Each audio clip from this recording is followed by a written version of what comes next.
Hello, good afternoon, everyone. Thank you for attending our 2021 Richard and Mary Schmitz Food Entrepreneurship Lecture Series featuring Kristin Duncanson, owner and partner of Highland Family Farms, and Sheryl Meshke, co-president and CEO of Associated Milk Producers. My name is Jen Cucurulo, and I'm the Director of Communications for the College of Business, and I will be your host today. To begin, I'd like to introduce today's moderator. Dr. Brenda Flannery is Dean and Professor of Management at the College of Business.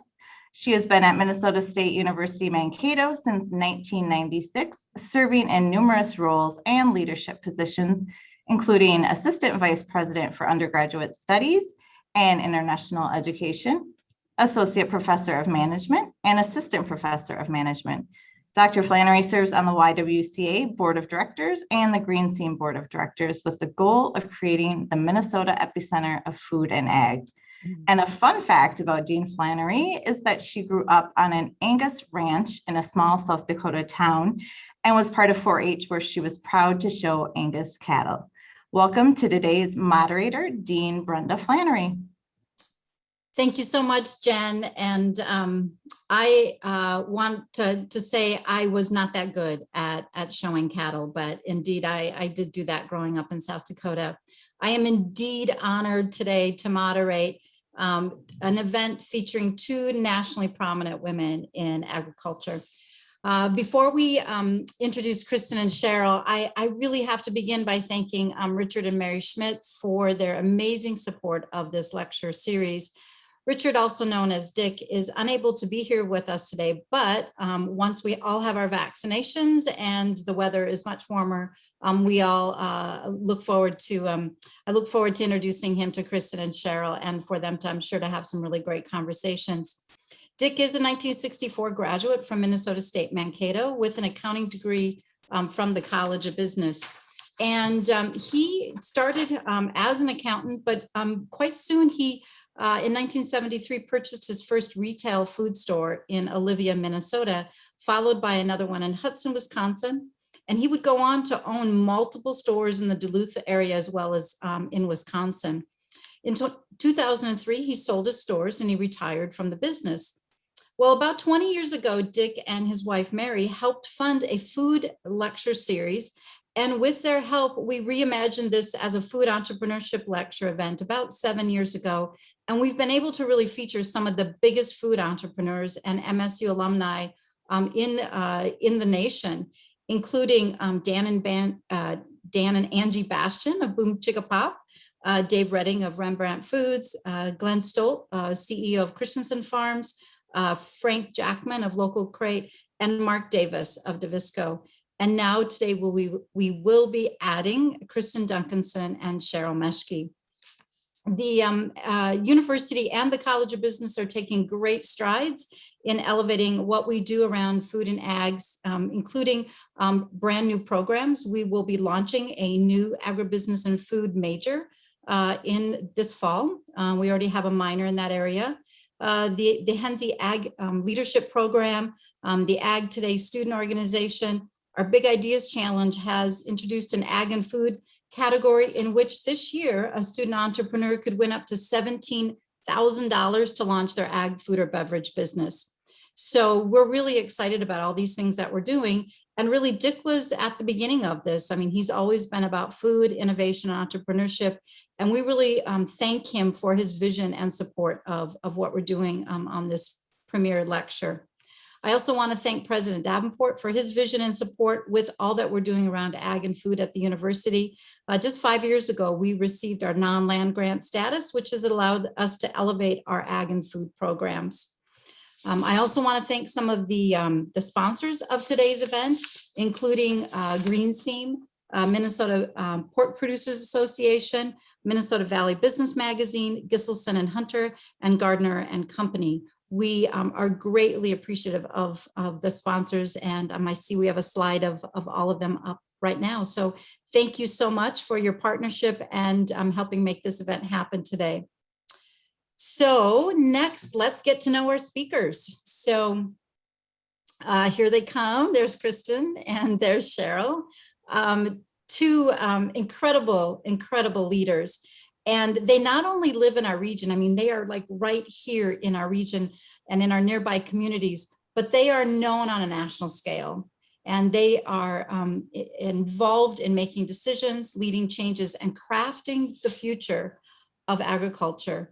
Both Kristin and Sheryl serve on the Minnesota Agri-Growth Council, one of the most prestigious council in the country. So let me first introduce Kristin. Kristin Duncanson is an owner and partner at Highland Family Farms, located just south of Mankato in Mapleton, Minnesota. Kristin and her husband of 30 plus years, Pat, raise corn, soybeans, rye, oats, specialty corn, and hogs with a commitment to the triple bottom line, which is so inspiring. These 3 Ps, they profit, planet, and people. They focus simultaneously on economic profitability, environmental improvement, and community engagement. She is a consultant at KCOE, a diversified business accounting and sustainability strategy firm based in Kansas and Washington, D.C. Kristin's work at KCOE includes helping producers and the supply chain collaborate on conservation and sustainability planning. Kristin, we are thrilled to have you here today. Welcome. Thank you, Brenda. It has been so humbling, and I'm indeed honored to be part of this group and just to have the time with a diverse group of people today. So thank you very much. Our pleasure, our pleasure. And it's fun, you know, it's fun seeing we're over 100 people. We can just see each other, but, you know, I've been kind of checking the participants as they come in, and we have a great group here. And it's been really fun to also set up a website that really shows you in your environment, and you know, an interview, and so just, yeah, all these pieces that we've brought together to really highlight you has been fun. So thank you for giving so generously of your time and your insights. So great to have you here. Let's bring let's bring now in Sheryl. Hey, Sheryl. Hey, hello from New Ulm, Minnesota. Yeah, so you're coming in from New Ulm, and Kristin, you're coming in through Mapleton, right? So we're in 3 different locations. The power of technology, not our preferred method. I mean, all the past years we'd be sitting in Ostrander, you know, arm to arm, about 300 of us. So this is hopefully a different way that we're doing it, that allows a lot of access, but we've had to make it work. And so thank you for doing that. Sheryl is co-president and chief executive officer of Associated Milk Producers, AMPI, one of the country's largest dairy cooperatives, and based in New Ulm, Minnesota, right down the road. And so she's had that role for many years. Away from the office, she's a 5th generation farmer and operates a hog and sheep farm near Lake Crystal with her husband, her son and daughter-in-law. So literally 10 miles from Mankato. Well, prior to becoming AMPI's co-leader, Sheryl served as the cooperative senior executive vice president charged with establishing strategic initiatives to strengthen the performance and value of a business with $2 billion in annual sales. Throughout her nearly 30-year AMPI career, that's incredible, she has led numerous positions responsible for strategic planning, public affairs, human resources, and communications. Truly, we are thrilled to have you here today, Sheryl. Thank you so much. Thanks. It's an honor. Well, it's truly an honor for us. And, you know, when we, you know, when the 3 of us started talking, and I remember that conversation fondly, almost truly 2 years ago, you know, really what our intent here was to take 2 individuals that have such national prominence right in our backyard and really shine a light on both of you, because I'm so impressed with all that you've done and with your credentials, and to be able to highlight 2 strong female leaders in ag and food really is something we've never done before. And so this is a really a new opportunity, I think, to really inspire a lot of female students and professionals to really aspire to these very high levels of leadership within food and ag. So Thank you, Cheryl. Thank you, Kristin, for the opportunity to do something, like I said, we've never done before. And of course, we're doing something different just because of COVID. You know, we had this fireside chat, I guess a couple of weeks ago, and I believe that's kind of what we're going to first start off with before we have the Q&A. Is there anything that you want to say before we go to the fireside chat? Look forward to the questions afterwards. Especially from the students. Yeah, exactly. So students, that's your call to enjoy the fireside chat. And I think you have two incredibly authentic, giving individuals here. So we're really looking forward to your questions.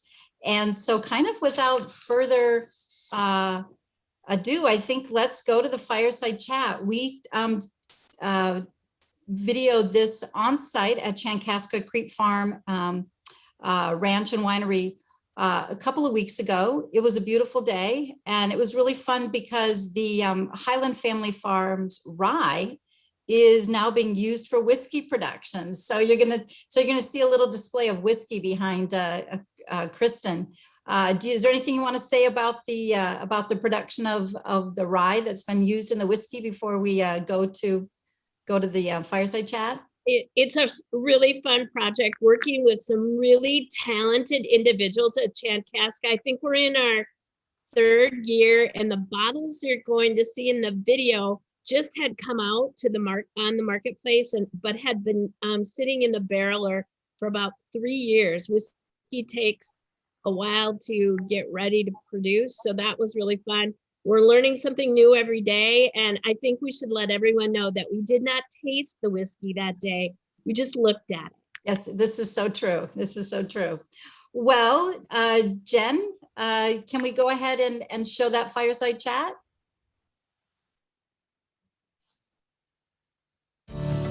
Here it comes.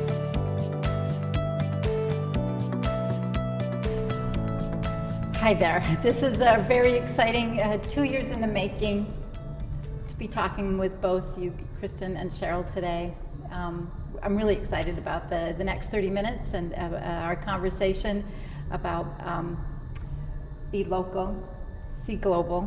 And so you both have incredible experiences. And I can't tell you how thrilled I am to be able to highlight the two of you for a bigger audience, because I have a deep admiration for both of you and your leadership and really who you are as people. So this is gonna be fun. Yeah, thanks. Thanks for having us. Thank you. Truly an honor. Truly an honor. Well, we're not gonna need to take too much time on your bios, because actually we're gonna have a full website with that information on there. So I'm gonna go ahead and just kind of dive in, because a year ago, the pandemic started. I mean, we were like hours away from having our fireside chat. Truly, when I say this has been 2 years in the making, we started talking about this 2 years ago, and a year ago the pandemic happened. A lot has happened in a year. I'd love for both of you to share a little bit about really what's been the most profound changes that you've seen in your businesses because of the pandemic. Do you want to start, Kristin? Oh, sure, I'm glad to. So for us, there's kind of two sides to our life. First, our farming life, and then my consulting life. At the farm, there were some sleepless nights as we made our way through our hog production system in a time when the plants around us were closing, and we didn't know where those animals were going to be able to go to be processed. You know, one of the things that agriculture has come to is what we call just-in-time agriculture. There's lots of advantages to that. In a perfect world, well, all of a sudden we had this interruption. So we quickly were able to rearrange where those animals went. Different plants had closed at different times, which was quite an interesting dilemma. But you know, it really came down to the relationship we had with the company, and we were able to work with the company to say, okay, you can take these animals here today, Waterloo tomorrow, whatever you need to do. We are grateful for that relationship. That's something that comes over time. And as Cheryl and I have been talking about our businesses, it really is a relationship business. No matter what we say, we still are doing business with people. On our cropping side, a lot of corn in southern Minnesota goes to ethanol. People stopped driving. And so we had corn that really lost more value coming after 5 years of really tough pricing because of some trade issues. So there were some gulp moments there. We were a little worried, and I'm not going to blush over the fact that the payments for the government are what saved us. Not necessarily did we not make money on the other portion of our businesses, but it was a huge decrease, just huge. And consumers and companies were trying to figure out what did the timing mean for them. So we had to really be careful and watch what we were doing. And the help from the government, we were able to pay our bills, because here again, those bills are the plumber, the fix-it people, the input folks to plant the crop in the spring, relationships again. And we want to be able to still work with those people and keep their businesses healthy, whether it's where we buy seed or the grocery store in Mapleton, because that's where we shop. So a pivot. Connected. Yeah. On the consulting side, there were a few months of hemming and hawing, but we learned to use Zoom, and the work in conservation that we're doing, I'm going to tell you, we're actually having is good impact and being productive because we've learned to use technology. So on that front, it took a while, but we're back up and rolling. That's terrific. So it's going okay. I miss my colleagues. Yeah. We all do. But yeah, it's all right. Technology. We're gonna make it. Yeah. We're gonna Excellent. make it. How about you, Cheryl? The cows didn't know there was a pandemic going on, but where the milk flowed to really changed. So we came into the year 2020 where consumers were spending about the same amount in food service as they were retail, and our product portfolio very much met that expectation.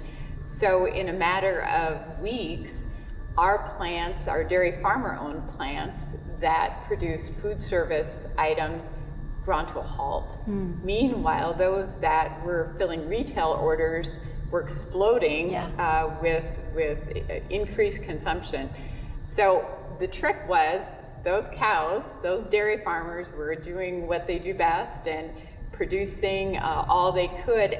We had to be sure that our manufacturing infrastructure was moving to keep up with all that and to keep the supply chain moving. So the real challenge was keeping our employees safe. And that included our dairy farmer owners, our milk haulers, we all interact. So we had to step back and obviously put in measures that we'd never done before. And I'm so proud of how everyone is coming through this. But definitely retail exploded, food service. It's going to take a while for that to come back. Yeah, but that was shifting. The biggest initial impact. We had a lot of supply chain learnings. It unmasked weaknesses and strengths in agriculture. Well, let's move to that point then around supply chain, because that's global and local connections. It's all kind of that's all really been under the microscope, right, with the pandemic. So what do you see in the future, given what we've learned about our supply chains? What are you seeing in the future? Maybe you can just kind of continue. So I'll go back to my examples. Yeah. So the dairy farm owners of AMPI have a manufacturing plant that is devoted to the food service area. So now, a year later, you're at a point where do you make capital investments based on the past year? Do you deploy that really important capital to accommodate what we just came through?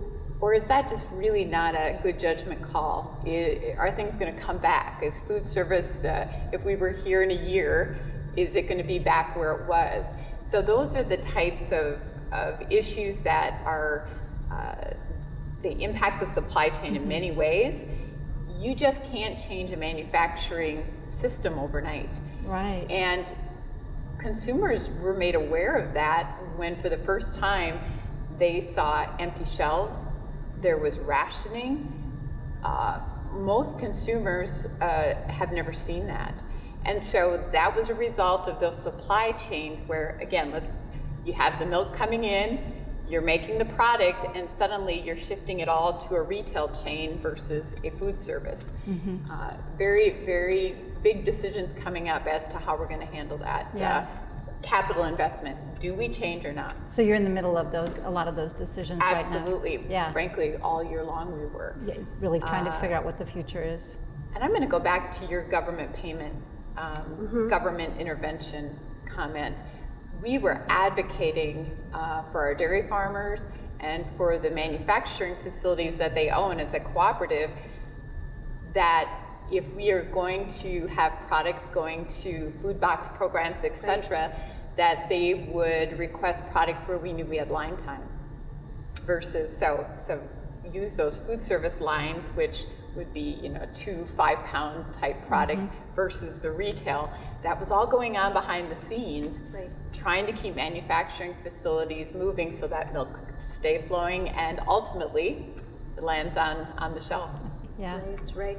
I think for us, as we look at the future here, and one of the goals we've always had at Highland Family Farms is to get closer to the consumer.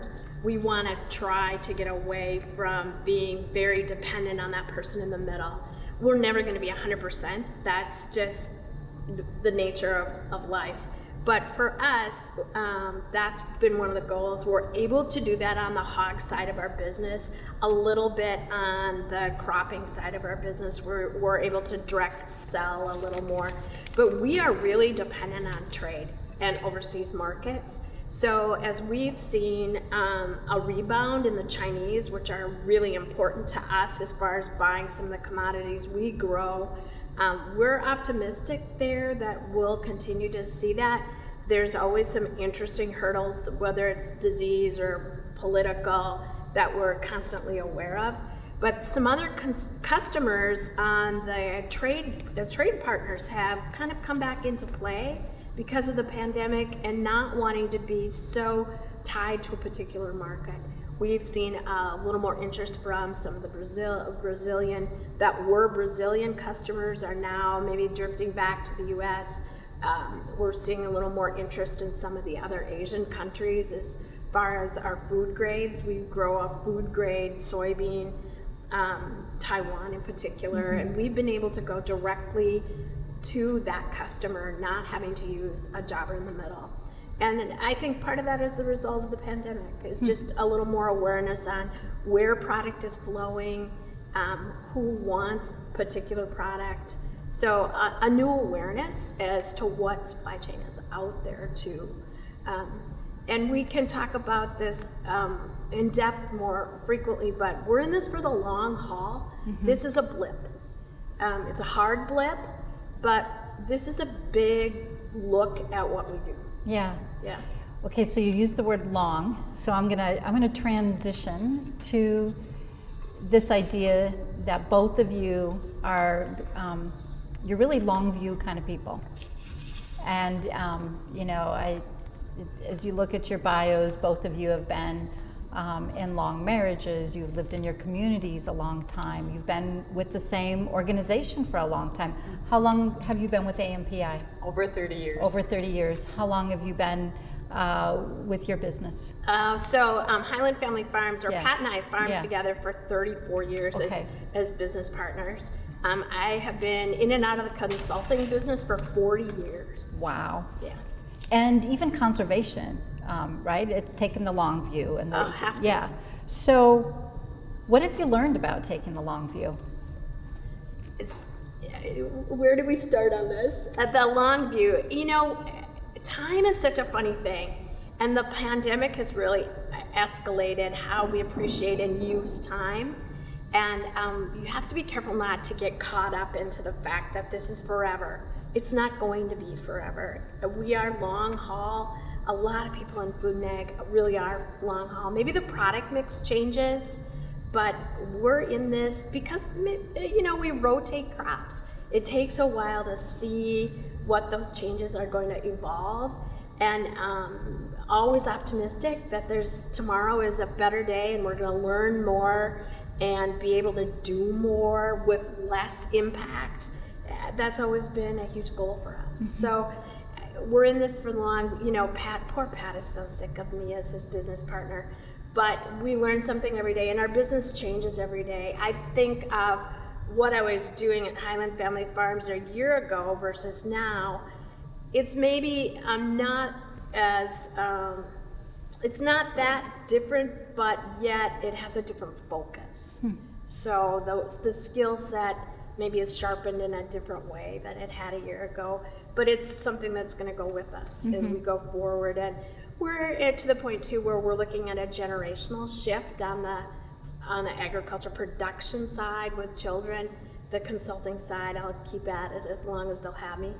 But so we're in this for at least a couple more generations. And so you think about generations. Definitely. You don't think about like Tomorrow afternoon. You're thinking generationally, even with the land, and so it's part of your mind, your worldview. It is. It has to be part of our worldview. And if you look, you know, at the bottom line of our bios, both Pat's and my bios, we talk about the fact we like to be in places we're uncomfortable, so that our worldview is always being refreshed, and that we can experience what other people do. Yeah. And we want to transfer that to the next generation.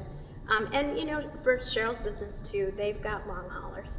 So we're proud of that. Yeah. Well, I'm going to come back to talking about you and Pat in just a second, but you are also a long view kind of person. I was just thinking about your comment about AMPI.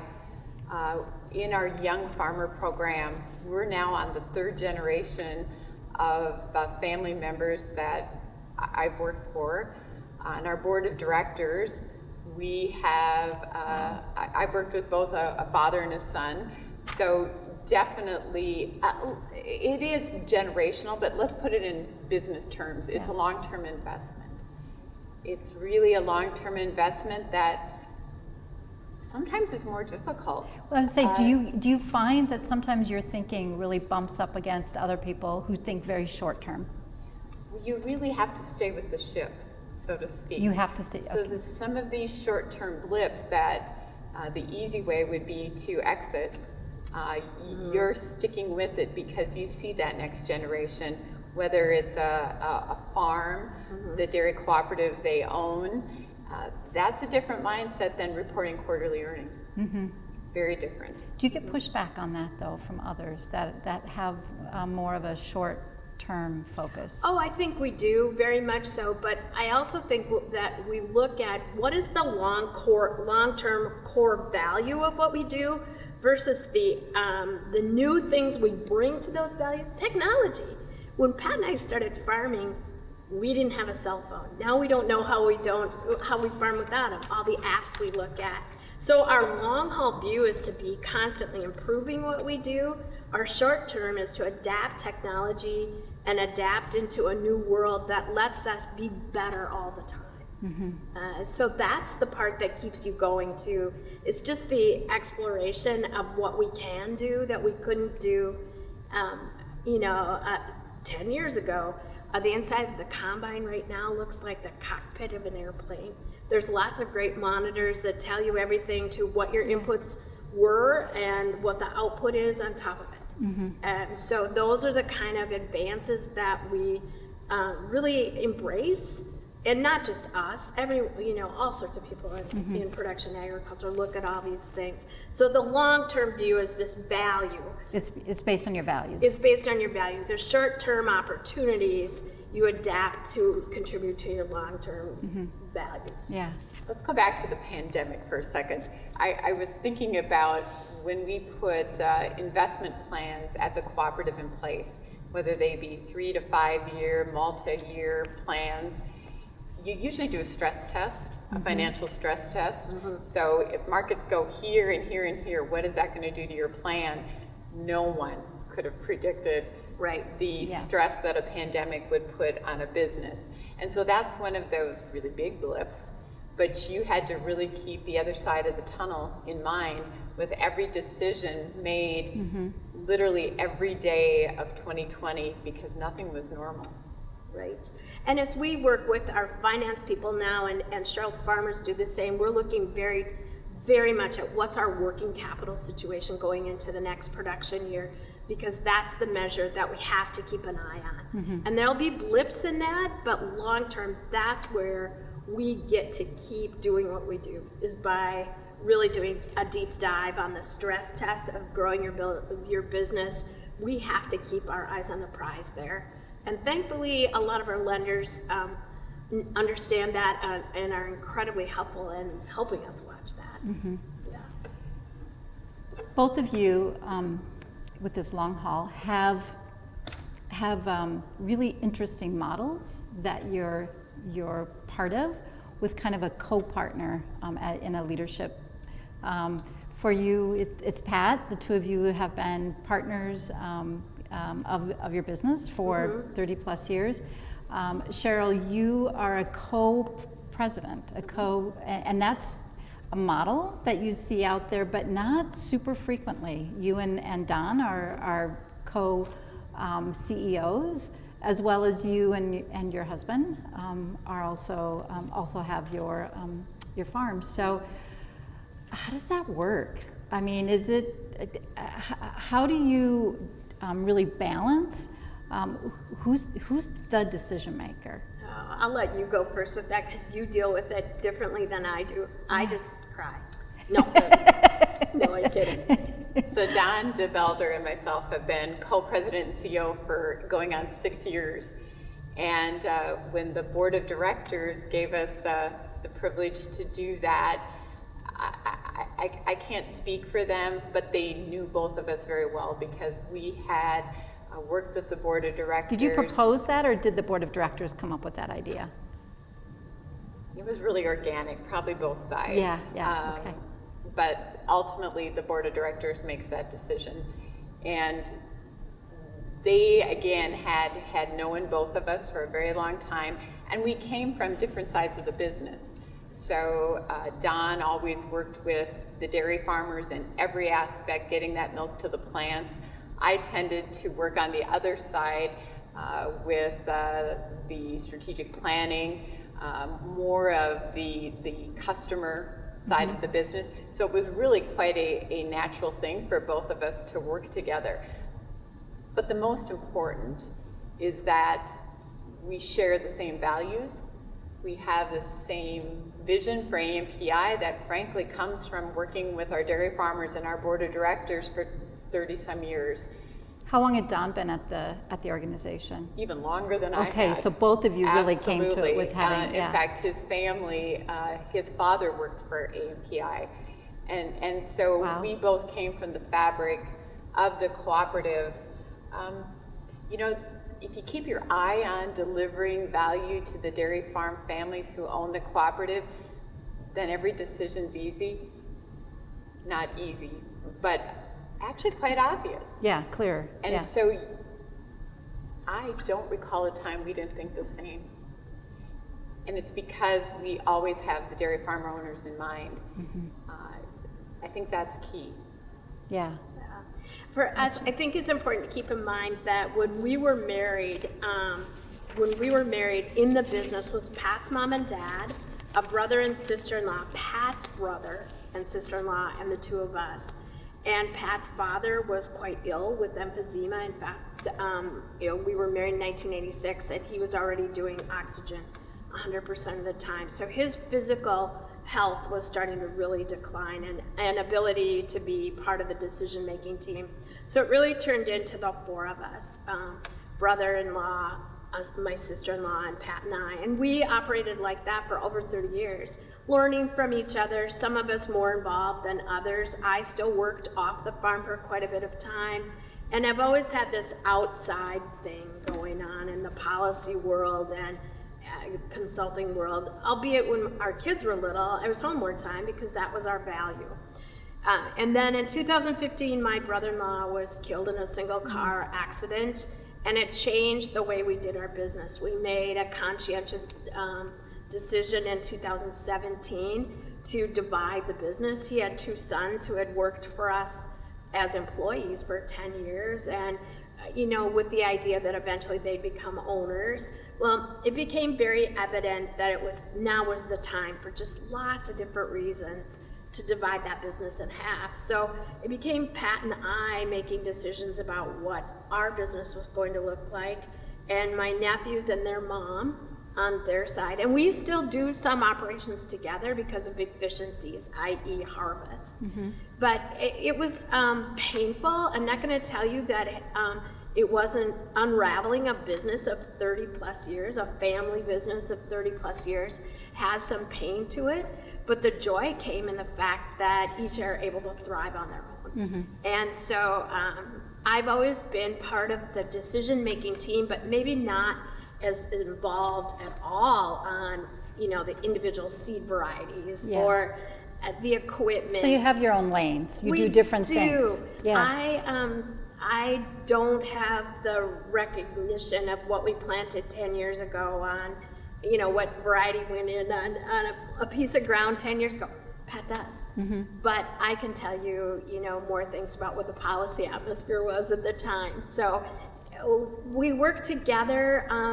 We work together fairly well. Pat makes decisions about the type of equipment and the type of seed, whereas I look at the overall plan, and we talk a lot about the strategy in which we're going to employ. Similarity between the two of you, both very strategic. Yeah, big picture strategy. So, and some of the detailed things, I like the description that I'm the CRO, the Chief Relationship Officer.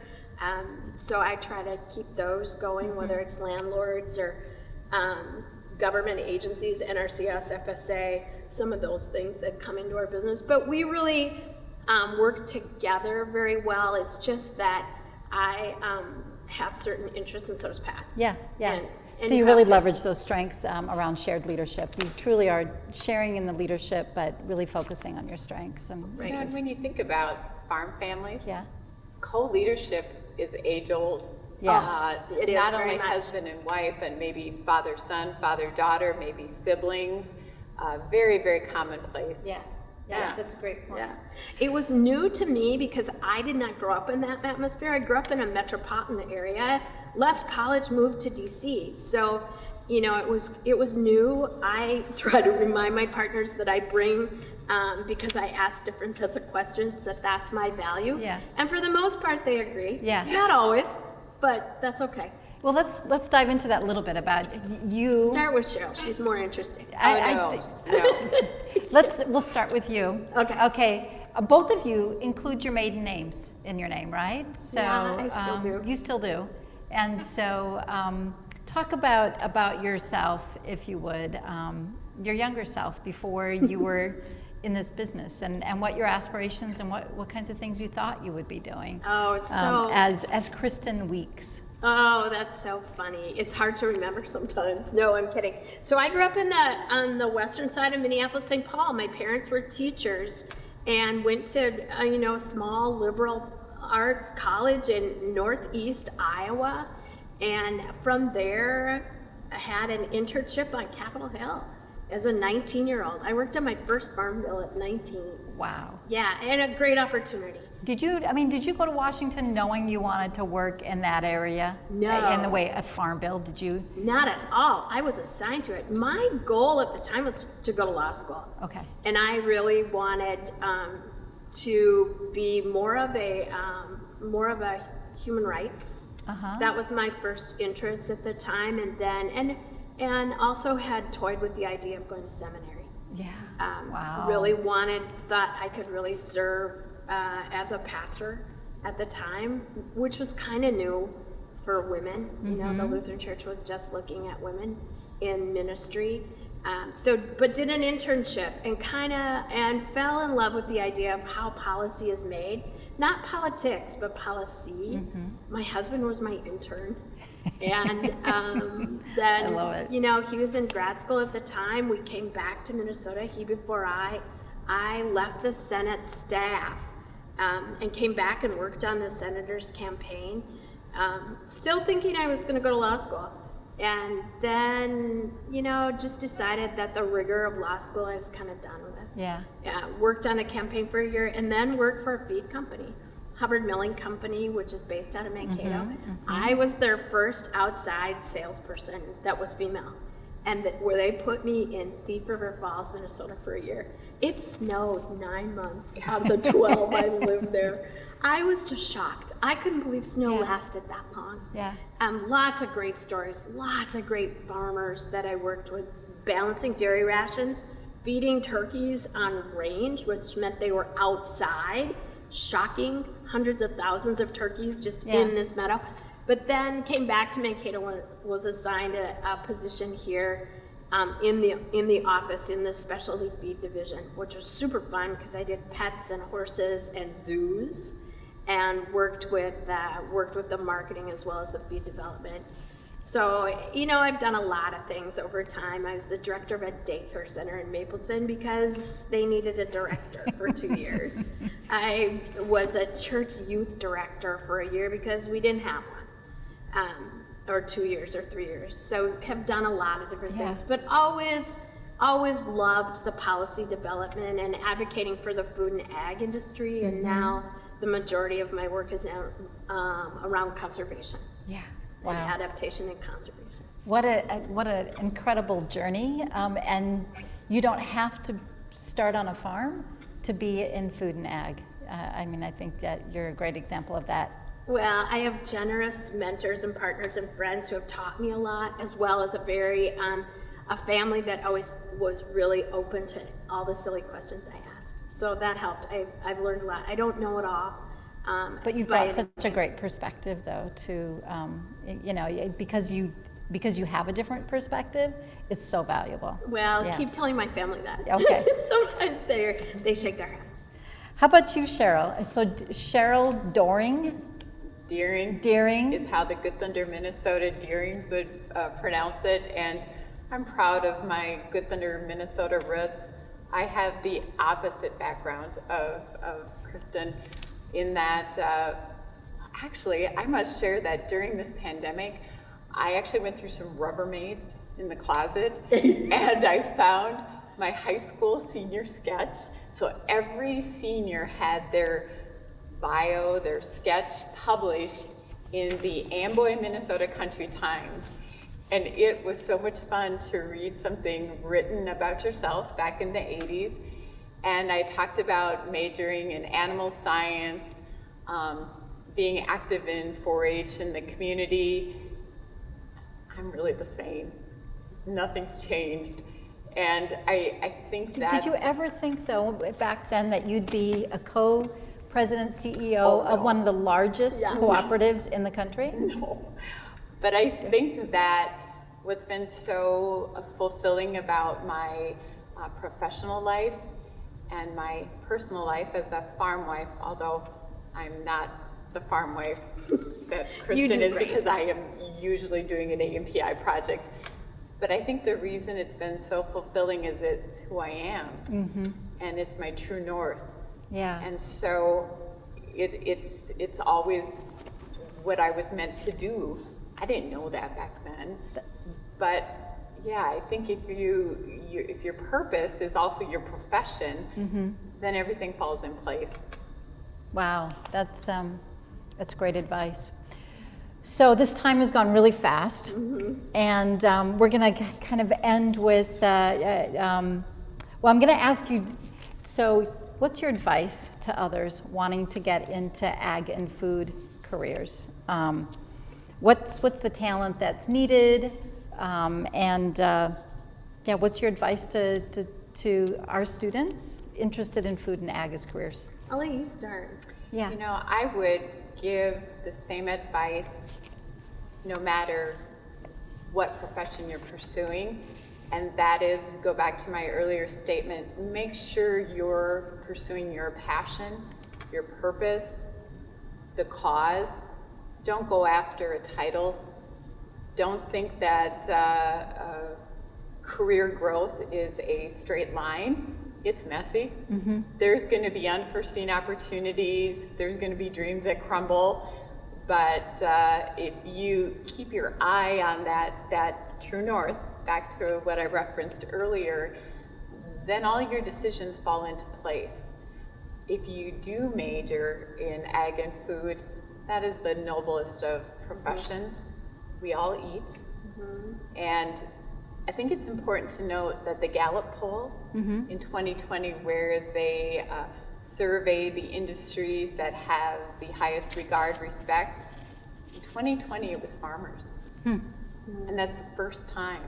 And so again, it's a very noble profession, and to tie the pandemic into this conversation, I think that consumers, I would hope that they have more appreciation for the ag and food industry after what we've been through. Yeah, that's so true. I mean, even when you said you know, as a young professional, you were really interested in human rights, and I was just sitting here thinking, ag and food has such a human rights aspect to it. You know, That's so interesting you'd say that, because I wrote my my senior thesis, undergrad senior thesis, about the PL 480 program, and where there was a time in history that we used food as a weapon, and why we shouldn't do that anymore. And I think we've really over time learned that we just can't do that, that it is a right, not just a privilege. yeah, it's a human right to have food. Distribution gets messy at times because of unforeseen things like weather and disaster and falling apart of political systems, but it really is a human right.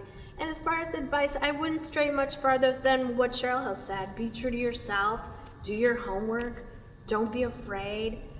Living rural can be just as fulfilling as living metro or suburban. There's a lot of things going on in rural communities that you're not going to find other places. But if ag and food takes you urban or to Nairobi or to Brisbane, go for it.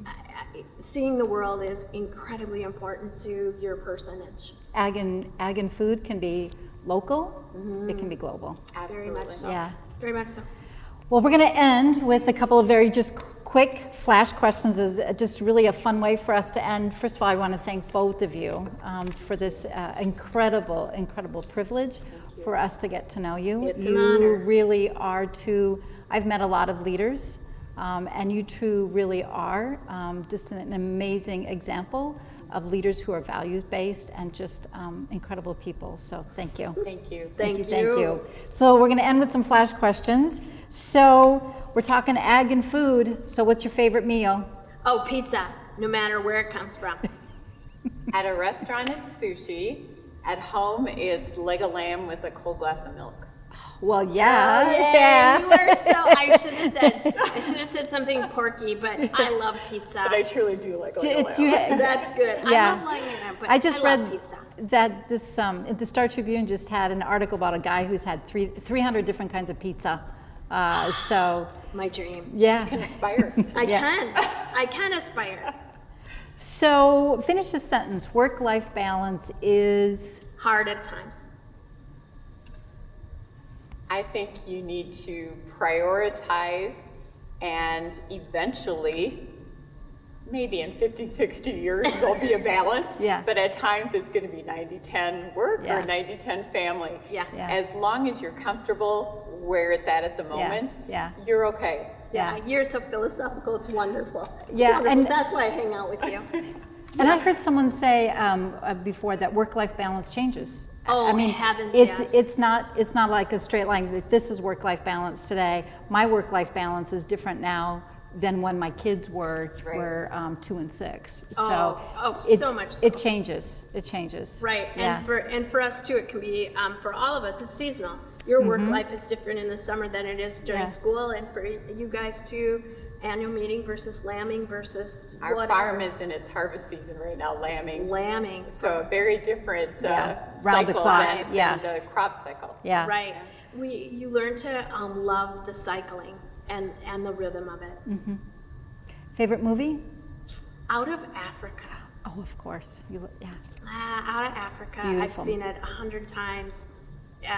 Yeah, the filming is beautiful. The story, Blixen, Karen Blixen, a Danish woman. Meryl Streep. Meryl Streep and Robert Redford. I love it. I really should have something deep and meaningful, but I truly love it. Oh, it's an Academy Award winner. It's a great thank movie. you. How about I'm you? going to pick a series. I can watch Blue Bloods 24/7. Can you? And, That's great. and I appreciate the fact that the family is so tight, and yet they can express themselves. There's even some management lessons that you can pick up in that series. It's fun. It is fun. Tom Selleck sighs a lot too. Have you noticed that? No. He sighs. He goes a lot. It's really cool. I'll watch that. Yeah, it's very cool. So I'm going to end by having both of you be philosophical. Do you have a favorite quote? Anything that you go back to or you utilize? Go you ahead. do? So growing up, on our kitchen table was a quote that sat right next to the butter dish, and it was, "God gives every bird its food, but he doesn't throw it in the nest." And mine, I think, is "I can do all things through Christ." That's my next Beautiful. one. Yeah, I wish that, it just is everywhere I've always lived, from home to where I'm now. It's always been on a slip of paper or Post-it note. Yeah. Do you know I also have it on a slip of paper Do you? on my desk? Yeah, it's on a Post-it above my desk. So, ag and food. Our conversation here brought me back to thinking about the 4-H pledge. And the 4-H pledge is, I pledge my head to clearer thinking, my heart to greater loyalty, my hands to greater service, my health for the betterment of my community, my country, and my world. Thank you both for all that you shared with us today. It really was such a pleasure, and look forward to continuing our friendship and taking ag and food even to the next level for our community. Thank you. Thank you. Thank you.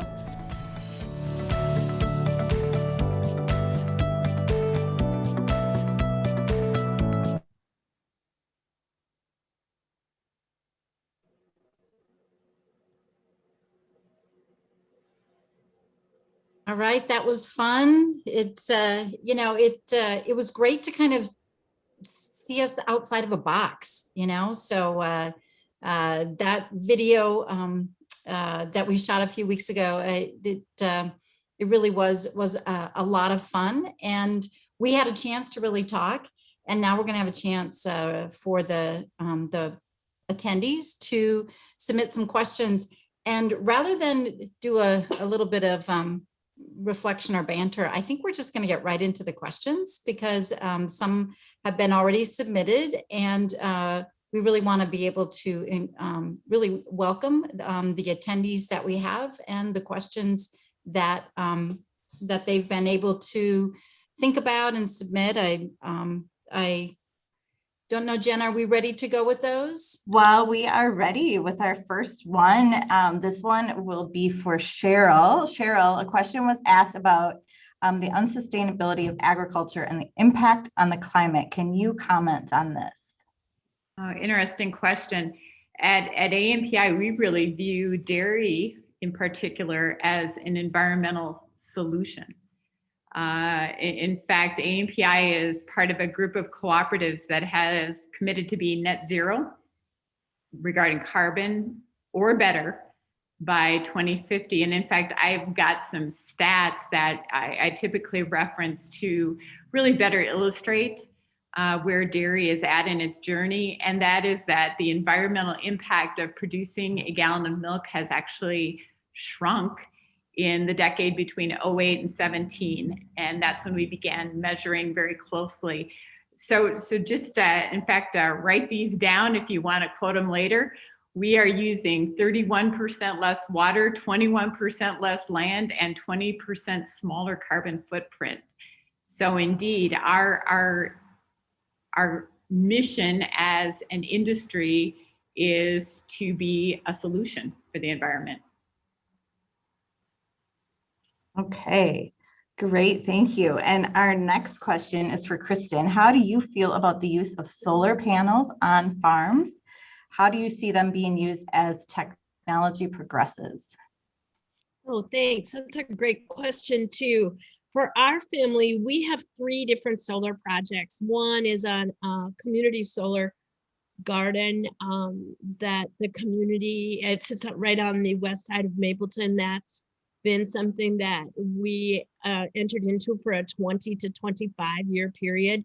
It allows the people in our area to participate by getting some of their electricity from that. We have two other projects. One are solar gardens. One's on our grain drying system that we have had for, I think this is our third year, and one on a hog barn that was through our rural cooperative, electric cooperative. All of those have been very beneficial to us. But I think that farmers are becoming more familiar with them and comfortable with them. But you have to critically look at your business, where you are located, who you need to work with, what is the saturation of the area you're in, before you look into using solar as one of your energy sources and one of your sustainability components. For us, it's worked really well. Doesn't work for some places. So it's just looking at what is the critical point of our business that this can be beneficial to both our operation as well as the community. Okay, thank you. Our next, oh yeah, go ahead. I think it's just so impressive that we have, I mean, who would think that, you know, that kind of a very forward thinking around solar and around, you know, water reduction is happening all the time around us with our ag and food companies. And again, it's so fun to highlight for our region, but you know, at a national level, what you're both doing is really pretty cutting edge. But I think for our students to know that that's part of your thinking. Like it's part of your thinking to think about that triple bottom line, that sustainability. And so I want to thank whoever submitted those questions, great questions, but also it really was able to highlight, I think, a side of you that's awesome. Okay, I'll try real hard not to jump in anymore. That's okay. That's okay. Okay, this next one we can start with Sheryl, but you both definitely can answer. Why is it rare to be split 50-50 in a Midwestern farm operation? Ours has always been 50-50, so I would defer to Kristin. I think that might have originated in your comments. Thank you for that.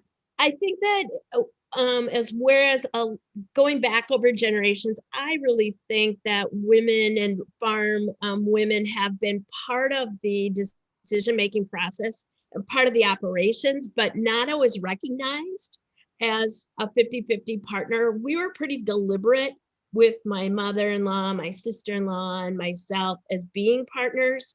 Not all operations have done that, and some of them still don't, keeping in mind that there's a pretty high statistic of one spouse working off farm. And that is just the choice they have made. It may be female, maybe male. I have good friends who run their operation and their husband has an off farm. You know, there's just lots of combinations of things. But in the generation that we started 35 years ago, it wasn't as common. And, you know, it just depends on what you do and what your passion is too.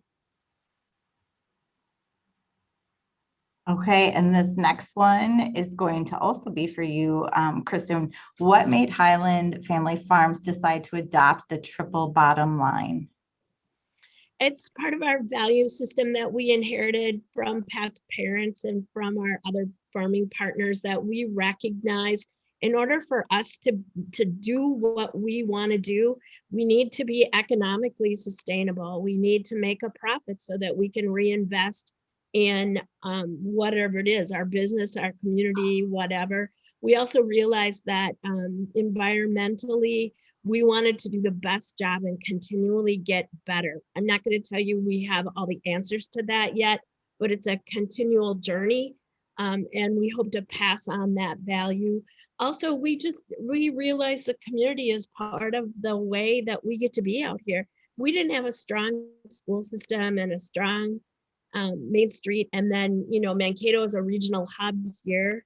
we need to contribute to that because we don't get to do what we want to do without that. So we adopted that, and that's not unusual. Across the country, you'll see, production operations have a triple bottom line. It may not be as stated as ours is. They have adopted it into their core being, but may not express it in the way we do. Okay, thank you. Anyone else want to jump in on that? Dean Flannery? Me unmuted. Kristin, Sheryl, what's the hardest thing about pursuing the triple bottom line? I mean, what's the hardest thing about looking at those three simultaneously, the people, the planet, and the profits?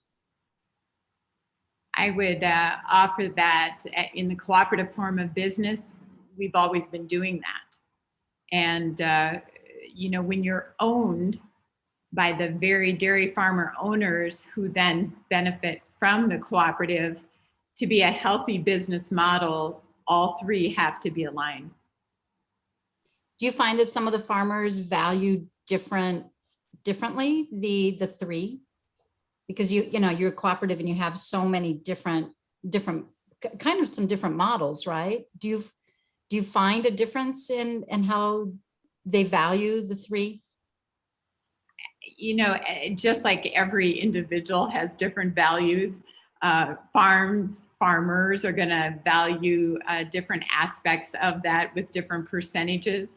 But ultimately, in the cooperative form of business, that all comes together at the board of director level. We're a one member, one vote. So ultimately, it reflects the values of those owners. Mm-hmm. Mm-hmm. I think for us, the challenge, which keeps us going too, is how we adapt to different types of change. Whether it's a technological change, whether it's a practice change, a new technique, whether it's a change in how the community is evolving. It's how keeping the balance of all those things, and at some point, one of them may be greater than the other. But as we make choices about different technologies, for instance, whether it be the hardcore technology of precision planting or seed or just the physical plant of what we do, it's keeping all those things in mind as we consider where our next move is. But that's also the fun part. Thank you for that additional insight. Okay, this next one, Sheryl, we'll let you start with this. As a marketing major, I'm interested in ag careers, but have no experience in ag. What would you suggest to students? Oh, what a fun question. If I think I'm correct that MSU started an Ag Today Club, and Shane Boyer is helping lead that, well, there would be the perfect place to start. It's really about just establishing a network of people and resources. And that network can be your college, but reach out into the community. Wow, you are in Mankato. You are at the epicenter of the green seam. Equate that to Silicon Valley. You are where you need to be, and reach out and we'll have lunch. Start your network. Did you hear that, students? So. Yeah, Cheryl's got great ideas there. Just find some folks and continue the conversation. Use LinkedIn. Yeah, we have all kinds of alumni that are in ag and food, and now you've met Sheryl and Kristin, so you can link in with them and build that network. Great advice. And then this next question, it kind of can go on like the last one, but Kristin, we'll let you start with this one. Oh, no, I lost it. Can you give us examples of careers in ag and perhaps what other ag fields people that you work with in your industry? Oh, yeah, thanks.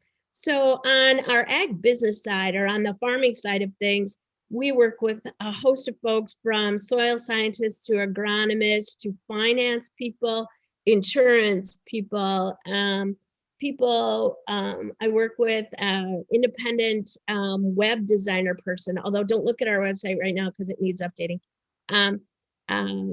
You know, on the consulting side, a lot of academics, a lot of scientists, policymaker types, environmental concerned people, ag policy experts, just a whole host of folks, communication staff on both sides, very important. Those who can write well, and you don't have to have a background in ag to be a very effective communicator for food and ag.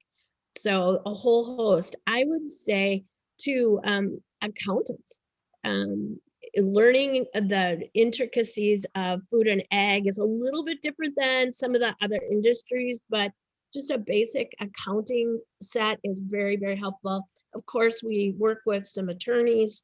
There's those realtors. Tomorrow I'm going to work with a woman who's selling some land for us. So yeah, lots of different opportunities across the whole chain. Well said. Well said. I think about AMPI starting at the dairy farmer owner, all the way through the manufacturing plants where you have, food safety folks, QA, then to those people that are really good at developing brands. We're launching a new Dinner Bell Creamery brand, co-op crafted trademark. Almost any skill set can somehow find a way into agriculture. It's a solid place to be employed. Right. I forgot about the other sets of skills too. Repair people from plumbing to electricity to two or three different types of electricians. Cement folks, we're taking bids right now from cement contractors. People who drive trucks, truck drivers are absolutely instrumental to what we do here, getting our products to markets. So there's a lot of opportunity. Okay, so then the next one, I think we can start with Sheryl. As an owner of a commercial agriculture-based establishment, what is the appeal of hiring a college student? We have found, well, first I'm going to back up and perhaps share more about what AMPI is. Our dairy farmer owners have 8 manufacturing facilities, and combined, they produce 10% of the country's American style cheese, think cheddar, jalapeno jack, 10% of the country's butter, and 10% of the country's processed cheese. And they own the whole system. In the early years of my career, I often talked about how cool it would be to really leverage our co-op crafted. It's a cause, right? It's not only farmer owners actually owning the whole system, but it's a very local way to grow food. Just think about what we produce here is distributed nationally. I have found that in about the past 5 years, more college graduates are interested in the cooperative form of business, the cause of family farms, really good food, whatever your cause is, many have aligned with what I'm describing. I think it's a trend that, go back to something that I referenced in the video. It's not about pursuing a title. It's about pursuing what you are personally impassioned about. So, if your passion is aligned with your profession, then it's a win. And I think more and more are finding that cooperatives fill that niche. Yeah, I'll let Sheryl be the answer woman on that one. Thanks. Okay, then we'll let you start with this one. It's a long one, just a logistics question. Would you support or recommend some sort of diversification requirement for farms that provide corn for ethanol, preventing them from being so heavily dependent on drivers' ethanol consumption patterns, since losing that income can shut down entire farms? Such heavy dependence would surely threaten the country's ability to produce food, would it not? So we are a diversified farm purposefully. We have, I can't think of anyone I know who just sells corn to ethanol. I'm sure they're out there, but they probably also explore other markets at the same time. I'm not sure about that, but yes, I'm a huge believer in diversity. Not necessarily do you have to be integrated with livestock. We choose to do that. But just our crop diversity is good for soil health. It's good for from a business point of view. Folks who are going to sell to one single source do have a bit of a trick in my mind. That's my opinion. But a lot of people have figured out how to make that work. So I've got to think that they've got other things in the back of their mind should that happen, but I'm not exactly sure how that works. I'm hard pressed to think of someone who doesn't have another avenue for their crop, but I would agree, you've got to be very careful and critically look at what does this mean for your business and what's plan B. All right, good job, Kristin. All right, this next one we'll let Sheryl start with. Throughout the growth of both of your careers, did either of you experience a glass ceiling within your industries? So I'm going to maybe take a little different angle at that. Growing up on a family farm, there was absolutely no gender bias. When it was time to go clean a barn, although I was the oldest and only girl, I was not exempt from anything. And so know that that is the context in which I'm going to answer that. I think that I've always been of the mindset that you just climb the ladders that have been built by those that went before you. And in agriculture especially, our grandmothers made their mark in agriculture, but didn't have the fancy title. Our farmer fathers never questioned our ambitions. Male business colleagues judged us by our abilities. So perhaps I'm painting a rosy picture, and I was fortunate to be in an industry that had that history. I think going forward, I think that the next generation, those of you who are listening today, the college students, I'm confident that you're part of that next phase where you're going to be asked about your leadership style rather than being a female leader. I really think we're making that transition in my generation. And you know what? I'm going to be there supporting that ladder when you climb to whichever direction you want to go. So that's a really long answer, but that truly captures my views on that. Can I just ask you though, Sheryl, in some ways, maybe have you broken that glass ceiling though for some behind you? I mean, I haven't dug into AMPI and previous presidents or executives, but I would think you probably have been the first at AMPI in some ways as a female leader. I guess there aren't a lot of creamery managers that look like Sheryl Meshke, but I really, again, want to give credit for the environment in which I had that professional growth, because I've been here more than 30 years and the board of directors, the various management teams all provided that opportunity to grow. I think, time will tell whether someday my granddaughter, Reagan, says, oh, that's what a creamery manager can look like. It's hard to tell now. We'll know in 10 to 20 years. Mm-hmm. Yeah. A little different for me. I'm not going to say I broke a glass ceiling, but there's been some interesting challenges along the way. So, I first worked on Capitol Hill.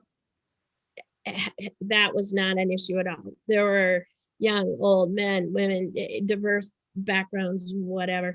Coming back to Minnesota then and working in a business here.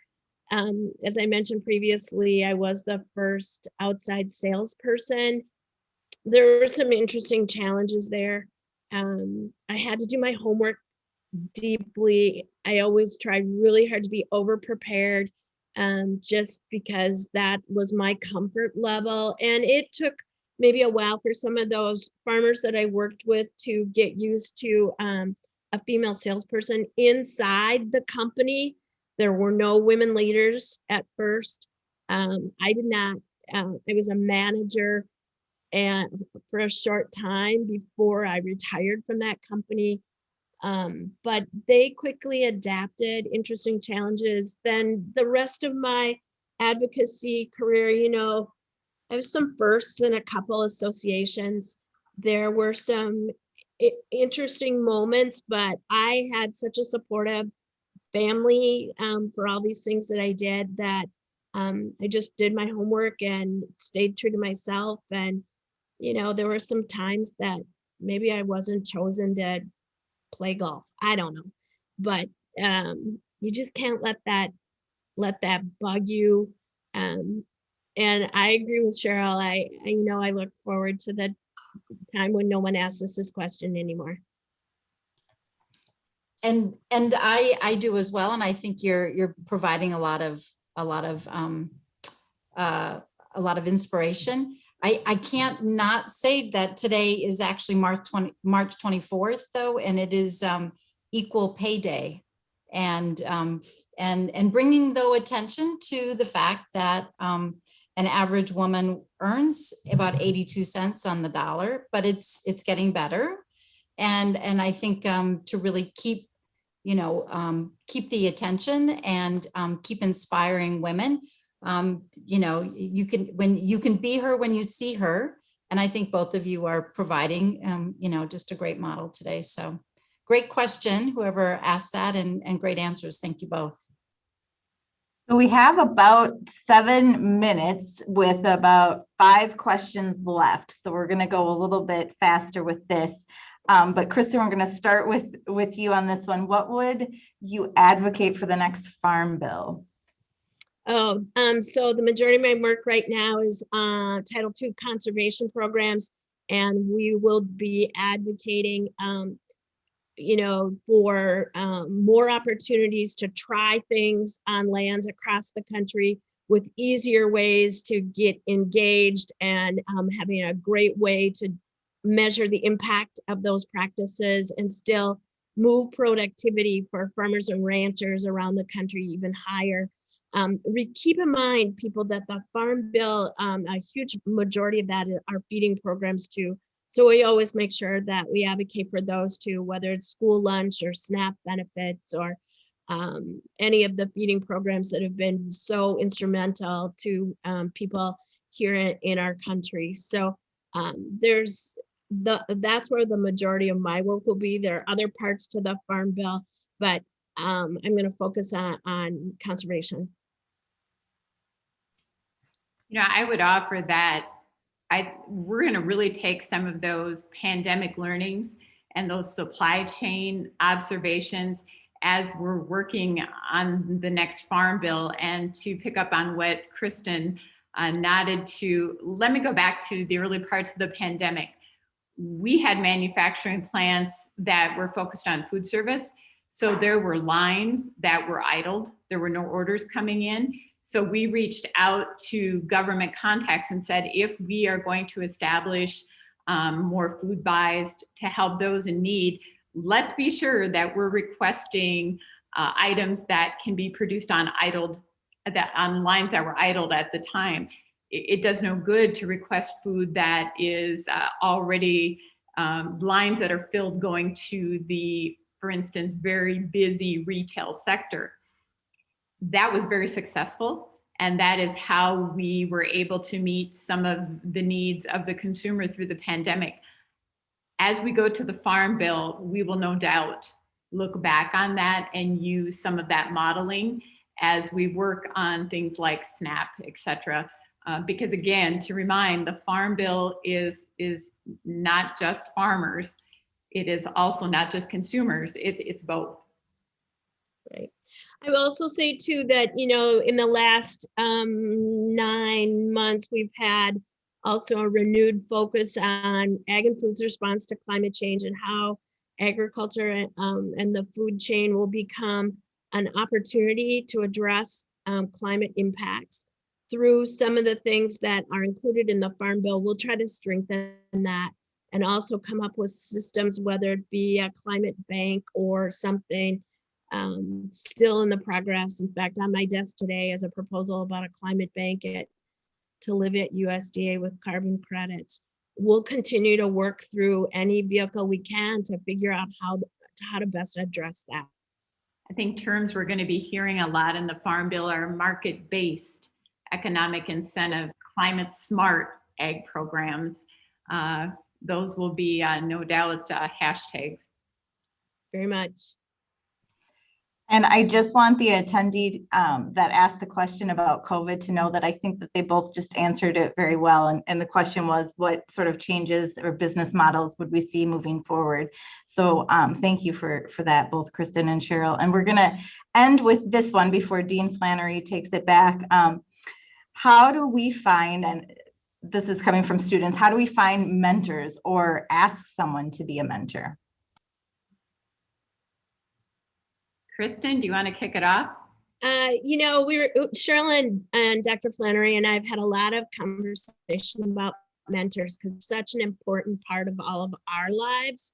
Some of them are deliberate and some of them are accidental. So some just keep your eyes and your hearts open and they'll come to you. Others, you know, if there's a career that you're interested in or something that you're passionate about, maybe it's a cause, you know, you just, I think it's important to engage, start a conversation, and then it'll come pretty organically how that person, men or women or young, old, wherever, comes into your life.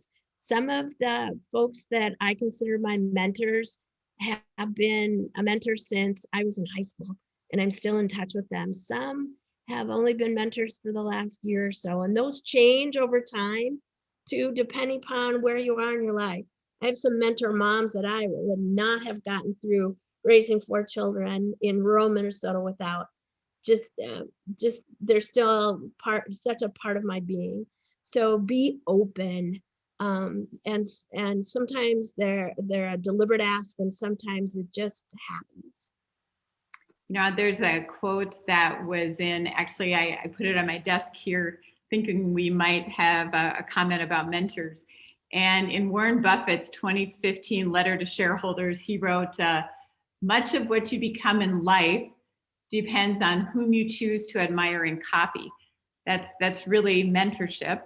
I think when looking for mentors, I think of the 3 C's. You're going to find those that are your consultants, those that are your counselors, and those that are your cheerleaders. You're going to need all 3. Again, consultants, counselors, cheerleaders. Depending on the rung you're at, you'll need different ones at different times. But if you have a balance of that, oh, you're ready for success. Can I jump in, Jen, and just say, wow, what great advice. You know, we've had this great opportunity to spend an hour and a half with the 2 of you, and really such wise comments, such wise advice. And I just, again, can't thank you enough for being this year's Richard Schmitz Food Entrepreneurs. And we're coming to a close of our event, Be Local, See Global, featuring the 2 of you. I'm so glad we get to keep this up on a website. That's one of the things we haven't done before. So I want to give a huge shout out and thank you to Jen and her team. Behind the scenes, Josie Sanford and Emily Thomas for your planning I don't know, Josie and Emily, if you can show your faces again. We're applauding you and your great work, all this behind the scenes technology. So thank you, Josie and Emily. Thank you. There they are. Thank you so much. I really appreciate your work. Again, I want to thank our sponsors, Gardner and Company, Gilselson and Hunter, Greenstein, Minnesota Pork Producers, and Minnesota Valley Business Magazine. And I want to thank our entire team that really pulled this off. Again, I want to thank the attendees. Thank you for being here today. What a great way for us to highlight what we're doing around food and ag. Again, thank you, Kristin and Sheryl. Thank you. Have a good evening, Thanks for everyone. having us. Yeah, thank you all. Take care. Bye-bye.